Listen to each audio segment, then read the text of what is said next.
the idea has been floated out by Bill Simmons, who just wants David Kahn to have to panic on draft night, and that's really the only logic I can see behind doing it. But let's say the Cavs want to shake things up and want to take Derek Williams number one. Is that something you can get behind? And who would they have to take it for? Like, would you still take Valanciunas or Valenci Milicic or whatever his name is, or would you maybe go for like a Brandon Knight, Jimmer, Kemba Walker, somebody else? At that fourth pick. Is there any way to make that strategy better than getting Irving and either Cantor or Jonas? If the Cavs draft Derek Williams number one, I will punch a wall and stop vlogging. Not stop vlogging. I'll never stop. I will punch a wall very hard though. There's no scenario that would make me happy, and I don't think it's going to happen. I don't want to think about it. But I would imagine that if they do it, it's because they would be high on Brandon Knight or Kemba Walker, who would be there at number 4, and they feel like Irving isn't that much better than those guys, which is wrong. So Derek Williams, I like him. I like him as a scorer a lot. He provides something on the wing.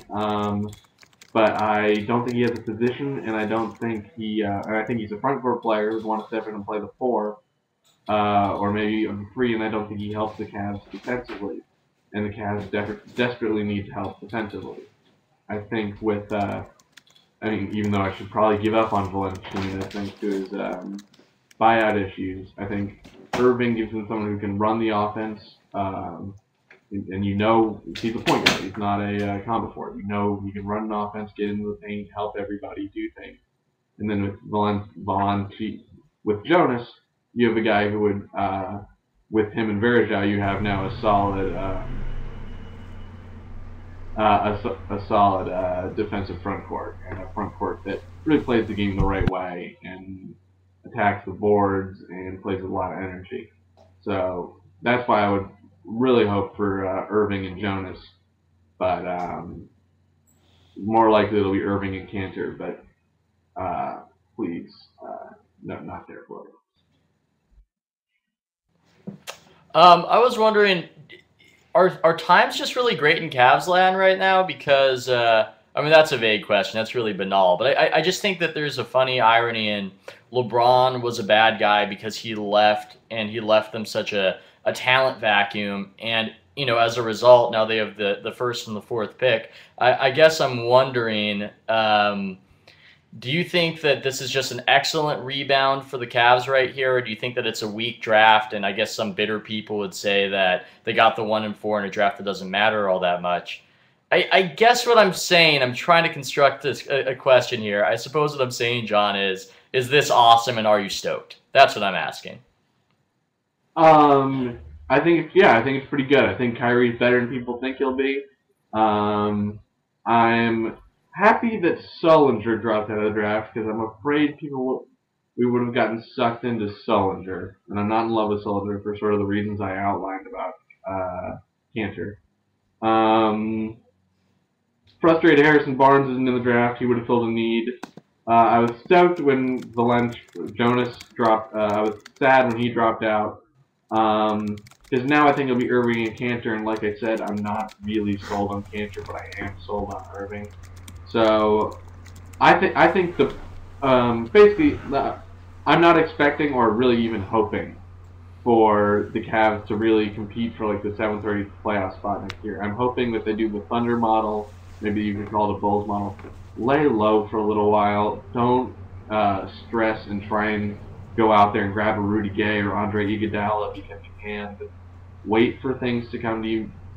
If you have to draft high again, do it again. I mean, don't wait forever. Don't become Minnesota. Sorry, I keep saying things that will make Zach mad. That was unnecessary. I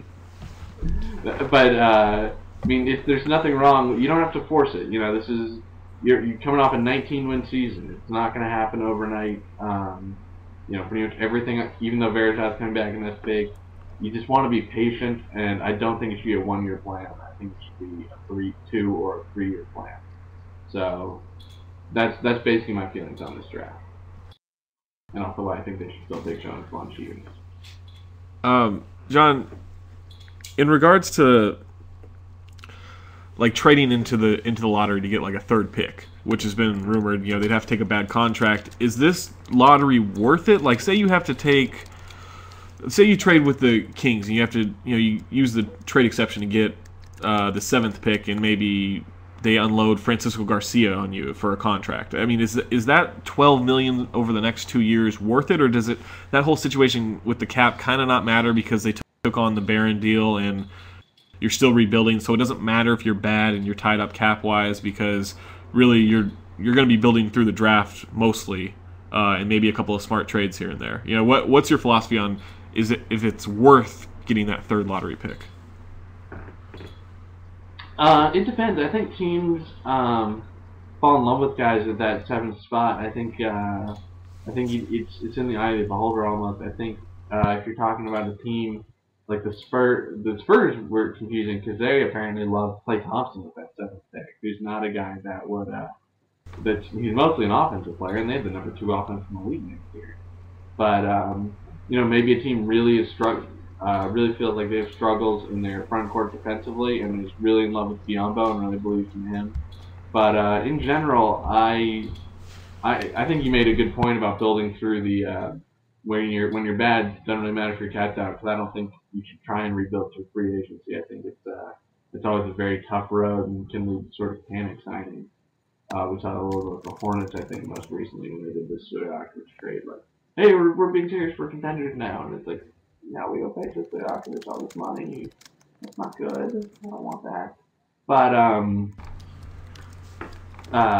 yeah, I mean, I don't know if it's worth trading in for a pick. I think it's in the eye of whatever team, and sometimes teams fall in love with a guy who they think will be available at 7, they think will give them just what they need. So, yeah, that's basically my answer to that. Well, John, good luck tonight. I know it's a big night. This is going to be the first step in the rest of your life as a Cavs fan. Good luck with the draft tonight. Thanks for coming on with us, and we will read you soon. Cool. Yeah, for people wondering what's behind me, this is my ceiling. You can sort of see the ceiling beam. Oh, wow. This is like Inception.